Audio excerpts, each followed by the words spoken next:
3, 2, 1. Üdvözlünk a Power Projekt podcastjában. A Power, the Portrayal of Women Athletes in Sports Media egy Erasmus Plus sportprogram által támogatott nemzetközi kezdeményezés, amelynek célja a női sportolók méltányos, kiegyensúlyozott és sztereotípiáktól mentes megjelenítésének elősegítése a sportmédiában. Mai adásunkban a női sportolók médiabeli ábrázolásáról, a láthatóság jelentőségéről és a példaképek szerepéről beszélgetünk. Egy olyan sportolóval, aki egy rendkívül összetett és nagyfokú felkészültséget igénylő sportágban bizonyít nap mint nap. Vendégünk Gyenesei Lejla, öttusázó világbajnok, Európa-bajnok, aki sportolói tapasztalatain keresztül mesél arról, hogyan jelenik meg a női teljesítmény a médiában, milyen kihívásokkal szembesülnek a női sportolók, és miért különösen fontos, hogy az eredmények, a kitartás és a szakmai munka kerüljön a középpontba. Tarts velünk és hallgassd meg, hogyan látja egy élsportoló a női sport és a média kapcsolatát. Köszönöm szépen, Lejla, hogy eljöttél, mert azt gondolom, hogy rettentő sok feladatod lehet. Dolgozol a televízióban, a szövetségben, a nemzetközi szövetségben. Gyanítom, hogy még millió más dolgot is csinálsz, amiről nem is tudok. Például egyszer azt láttam, hogy egy verses estet vezettél, ami szerintem szenzációs. Szóval azt hiszem, hogy elég sok mindent csinálhatsz az utóbbi időszakban, ugye? Ezt jól gondolod. Én köszönöm egyébként a meghívást, és azért döntöttem úgy, hogy jövök, mert a te személyed vonzott ide, és veled mindig nagyon-nagyon jókat szoktam beszélgetni, úgyhogy elsősorban ezért. Mi az, ami most a legfontosabb azok közül, a feladatok közül, amiket vállaltál, és amiket csinálsz?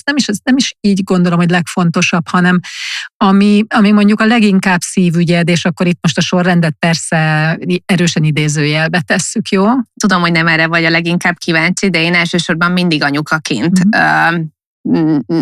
az anyuka szerepemet érzem a legfontosabbnak, és az van az első helyen, bár azért a jelenlegi munkaidőmet és tempómat, hogyha azért úgy rátekintünk erre, és a feladatok sokszínűségére, és nyilván még számos olyan dolog van, amit nem is említettél, akkor azért borzasztó nehéz összehozni, hogy minden beleférjen egy napba.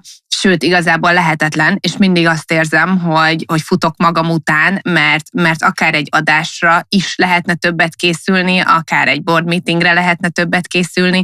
Tehát van egy ilyen folyamatos motor, ami dolgozik bennem, és vajon eljutok-e oda, ahova szeretnék, vagy mindig, mint hogy a világcsúcsvonal így megy előttem, és akkor én így próbálok tempózni utána. Tévedtél, amikor azt mondtad, hogy talán nem erre vagyok kíváncsi, mert az anyuka szerep azért nagyon fontos, mert ugye itt a Power Projekt pont arról szól, hogy vajon hogy sikerülhet kiegyenlíteni azt a különbséget, ami férfiak és nők, sportoló férfiak és nők, a médiában megjelenő sportoló férfiak és nők között létezik.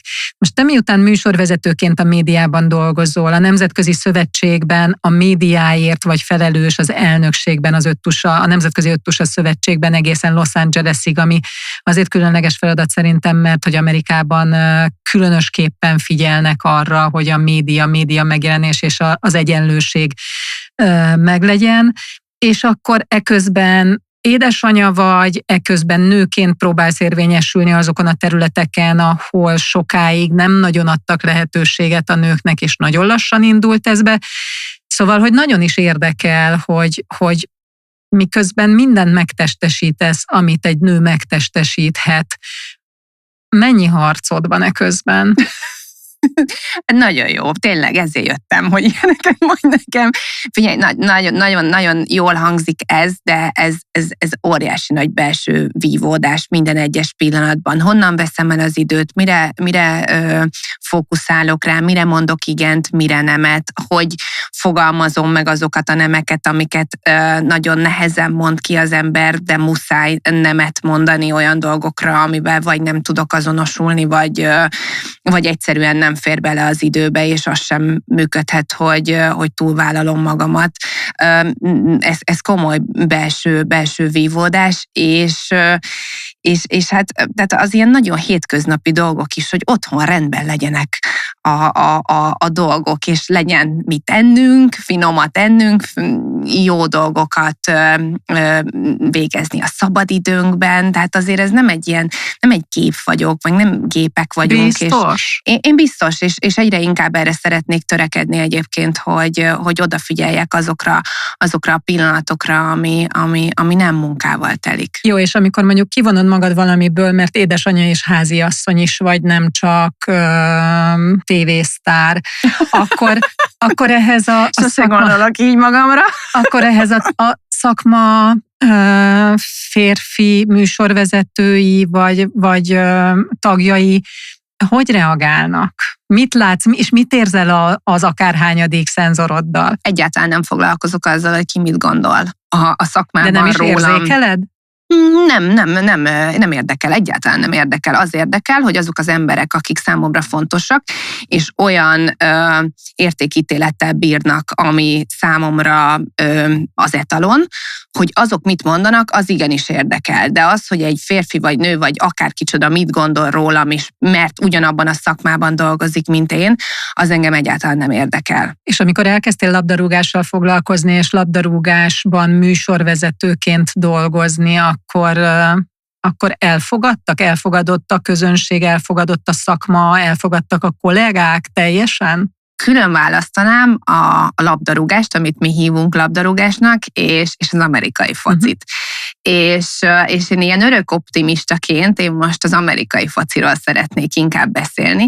Ott még magyar női műsorvezető soha nem volt előttem, és nagyon azt érzem, hogy elfogadtak, nagyon segítenek, támogatnak, akár a szerkesztőimre gondolok, vagy bárkire, akivel, a szakértők, akikkel beszélgetek, folyamatosan azt érzem, hogy hétről hétre együtt haladunk előre, és számukra is egy nagy kihívás az, hogy nem egy férfinak kell válaszolni, és engem esetleg teljesen más dolgok érdekelnek, mint egy férfi műsorvezetőt. Ez adhat egy új szint is a beszélgetésnek. És bevonza a hölgynézőket? Én nagyon bízom benne, hogy igen, és pont ez a szempontja ennek az én megjelenítésemnek, illetve az, hogy egy női műsorvezető van, hogy teljesen más dolgok érdekelhetnek engem, mint egy férfi műsorvezetőt, hogy egy olyan területen, ahol azért a magyar vagy az európai kultúrában nincs mélyen gyökerezve az amerikai foci. Tehát ez egy olyan terület, ahol igenis bőven lehet évről évre, sőt azt látjuk, hogy ez egy olyan terület, ami nagyon dinamikusan növekszik a közönsége. És tényleg évről évre lehet mérni. És nyilván ennek van egy csúcsa, a Super Bowl, ahol amit 4-5-ször annyian néznek, vagy a felvezető műsort, mint egy normál átlag hétvégét adott esetben, és pont ez a lényeg ennek, hogy itt fel lehet építeni valami olyan dolgot, ahol nincs olyan igazodási pont, hanem lehet látni az eredményeket, lehet látni azt, hogy mi az, ami érdekli a nézőket, mi az, ami nem, nagyon gyorsan érkeznek a visszajelzések a nézőktől. Én azt érzem, hogy igen, szeretettel fogadtak. Kolbenhelyer Zsuzsával beszélgettünk korábban, ő a Jégkorong Szövetség elnöke arról, hogy a két véglet van, amikor a sportoló nőket, sportvezetőket, stb. Megítélik általában. Az egyik, amikor nagyon csinos, nagyon szép, és mondjuk úszó, vagy strandröplabdázó, aki ugye gyakorlatilag látni is lehet, hogy mennyire szép. A másik véglet pedig, mikor mondjuk egy jégkorongban teljesen el van fedve a teste. De minden, arca, teste, mindene, és azt mondják, hogy durva, és kegyetlen, és férfias, és nem tudom mi. És mi már beszélgettünk erről korábban, hogy amikor a női sportolók arra azt mondják, hogy milyen gyönyörű, nézzük meg ezt a sporteseményt, mert nagyon-nagyon szépek a lányok benne, akkor vannak, akik ezt nagyon rossz néven veszik, hogy engem nézzenek a teljesítményem miatt, az eredményem miatt. Mások meg azt mondják, hogy nézzenek meg, ha úgy gondolják, hogy azért, mert szép vagyok, akkor is valamit átadok az eredményemmel is, meg a sportteljesítményemmel is. Te hova tartozol? Inkább az utóbbiba. Engem egyáltalán nem zavar, hogyha valaki azért néz meg, mert szerinte ő úgy érzi, hogy mondjuk én szimpatikus vagyok neki, a fizikai megjelenésem, az tetszik neki. Engem ez egyáltalán nem befolyásolt sohasem, és nem akartam ezt eltakarni. És hogyha visszatekintek a sportolói énemre, amikor élsportolóként tevékenykedtem, hát az egyik a másikat nem helyettesíti. Tehát attól, hogy valaki csinos, attól nem lesz a pályán eredményes, és ha a pályán eredményes vagy, akkor beszélhetünk esetleg arról, hogy ki az, aki szépnek mondható, vagy ki az, akiről mondjuk ezt kevésbé szokták ezt megemlíteni. Szerintem ez egyáltalán nem jelenthet bajt. Hát legyünk őszinték, hogy nőként, hogyha én nézek egy bármilyen sportot, én is meg szoktam mondani azt, hogy melyik a szimpatikus fiatalember, és melyik az, amelyikre azt mondom, hogy hát ő viszont nem feltétlenül a legsármosabb. És mi az a pont, aminél megállunk, az az elegancia, az a nőiesség, amiben még azért nincsen benne a szexizmus, amire azt lehetne mondani, hogy hát azért valahogy legyen már egyenlőség a két nem között, ne csak erről szóljon már ez az egész történet. Mégiscsak van egy határvonal, amit az ember úgy ki tud tűzni magának, hogy igen, lehet, hogy az illető sportolónő csinos, de egyébként meg annyira elegáns, hogy nem ez az első dolog, ami eszembe jut, hanem ahogy nézem, azért megállapítom azt is, hogy egyébként attól függetlenül, vagy amellett, hogy nagyon gyorsan fut, egyébként milyen csodaszép is. A tisztelet. Az, hogy milyen jelzőket használunk. Az például sokkal inkább aggasztott, amikor valaki írt rólam valamit, nem feltétlenül műsorvezetőként, hanem sportolóként, és teljesen más jelzőket használnak az újságírók egy női sportolónál, mint egy férfi sportolónál. Hogy lehet ezen segíteni, Leila, hogyha kapnál egy felkérést arra, hogy egy ilyen előadást tarts, és akár nőknek, akár férfi, mondjuk újságíróknak, vagy sportolóknak, hogy mi az, amire figyeljenek azok, akik írnak, mi az, amire figyeljenek azok, akik sportolóként odaállnak, hogy ne ezek a sztereotípiák legyenek az elsők, amit látunk, hallunk. Szerintem azért nagyon nehéz a helyzet, mert még a mai napig, hogyha népszerű sportágakra gondolunk, akkor leginkább a férfi sportok jutnak az eszünkbe. Hogyha végig gondolom azt, hogy a mi sportcsatornáinkon melyek azok a sportágak, amiket néznek. Hát a labdarúgás, amerikai foci, MotoGP, NASCAR.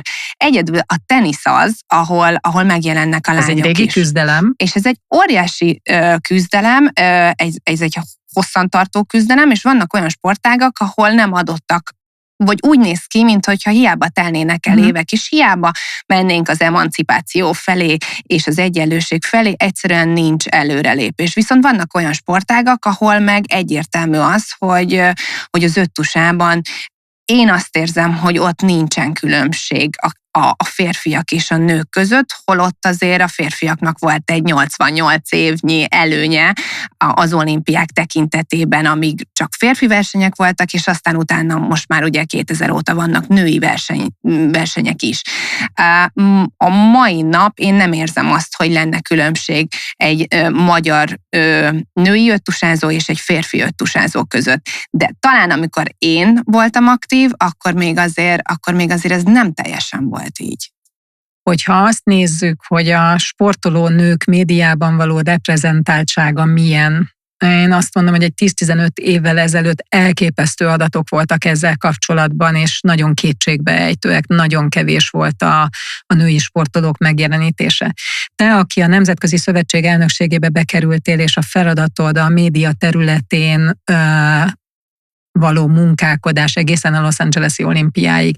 Mi az a vonal, mi az az irány, amiben érdemes elmenni ahhoz, hogy ez a még mindig nem kiegyenlítődött terület tudjon változni, felhasználva azokat a dolgokat is, amit azért az USA-tól szépen át lehet venni, ugye ott azért az egyenlőség, az egyenlő jogok nagyon fontosak. Mit lehet tenni ennek érdekében, hogy az európaiak, illetve mi magyarok is egy kicsit előrelépjünk ebben a dologban? Nem, az öttusában sokkal kevesebb ilyen jellegű feladat van. Én ténylegesen nem érzek a saját sportágamban olyan helyzetet, ahol meg lennének különböztetve a nők meg a férfiak. Ugyanannyi aranyérmet osztanak, együtt rendezik a női versenyeket a férfi versenyekkel. Ugyanannyit írnak is a sportolókról? Én, hogyha Magyarországot nézem, akkor szerintem többet írnak a női öttusázókról, mint a férfi öttusázókról.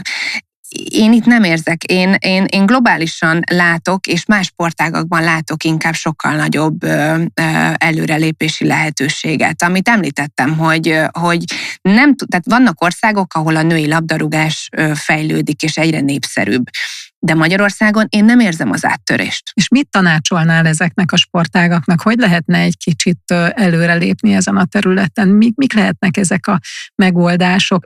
Főleg mondjuk sportolói vagy szövetségi oldalról. Szerintem nem kell ugyanabba a folyóba, talán az lenne a kulcs ennek, hogy nem kell ugyanabba a folyóba belelépni, ahol a férfiak vannak.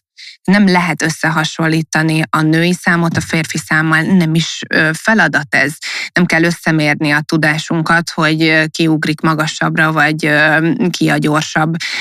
Szerintem például az atlétikában is nagyon szépen elfér egymás mellett a női és a férfi számok összessége. Vannak, ami nagyobb érdeklődésre tart számot, valamelyik sokkal kisebbre. De ez nem feltétlenül azt érzem, hogy női-férfi vonatkozásban van. És ők nem hasonlítgatják össze magukat, és nem akar egy női atléta úgy kinézni, mint egy férfi atléta. És akár röplabdára is értendő ez, hogy szerintem ott is hasonlóan népszerű, sőt, adott esetben népszerűbb a női röplabda, mint a férfi röplabda. És vannak olyan sportágak, mint az amerikai foci, ami a fizikai erőkifejtés, illetve a sérülés veszélyessége miatt a nők számára kevésbé elérhető, vagy egyáltalán nem elérhető. A flag futball, az meg gyakorlatilag egyáltalán nem elterjedt Európában. Nagyon kíváncsi leszek arra, hogy a Los Angeles-i olimpia után, ahol ugye flag foci lesz, női és férfi is, hogy vajon akkor mi fog ott változni, és mit fogunk ott látni. Tehát ez egy nagyon érdekes teszt lesz, hogy azon a területen, ami teljes mértékben férfiak által dominált, ott hogyan tud esetleg ez az iszonyú tágra nyílt olló egy picit összezárulni. Én szerintem te a sportolók, illetve a sportban dolgozó nők között az egyik vagy, aki nagyon jól kezeled a közösségi oldalakat, és nagyon tudatosan is. Nagyon érdekelne, hogy neked mik a szempontjaid. Kérdeztem ezt már korábban Ekler Lucától is, hogy mik azok a szempontok, amik biztos, hogy nem, és mik azok a szempontok, amiket szeretnék átadni, szeretném a nőknek ezt továbbítani, szeretném nekik elmondani, szeretnék ebben egyfajta példakép lenni, amit lehet követni.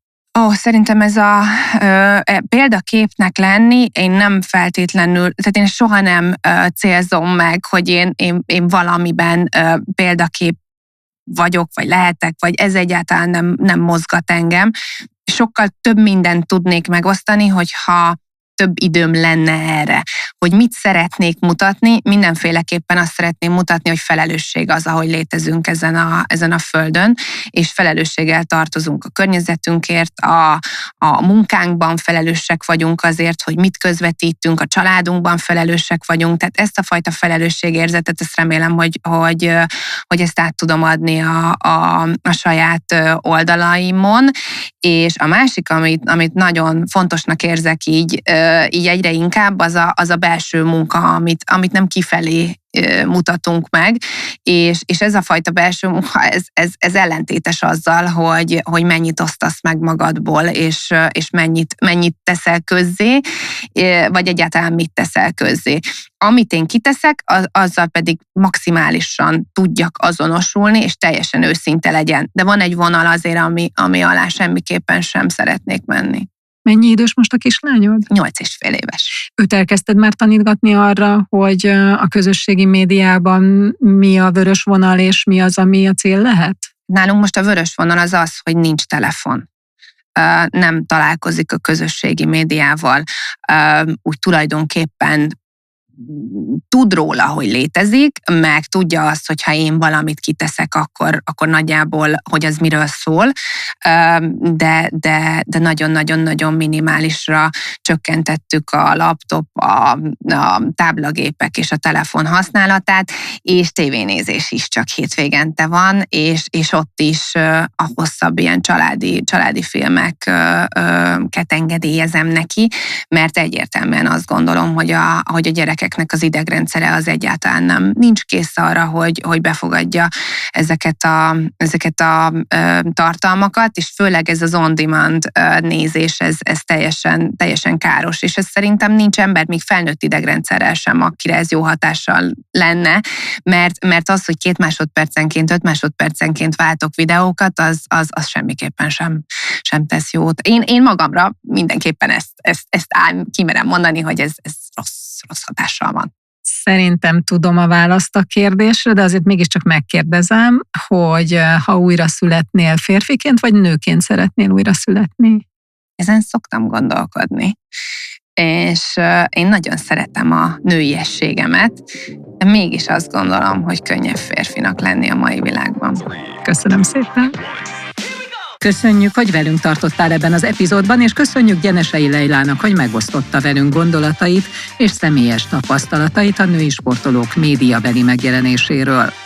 A Power projekt célja, hogy hozzájáruljon egy olyan sportkommunikációs szemlélet elterjedéséhez, amelyben a női sportolók elsősorban teljesítményük, elhivatottságuk és eredményeik alapján kapnak figyelmet.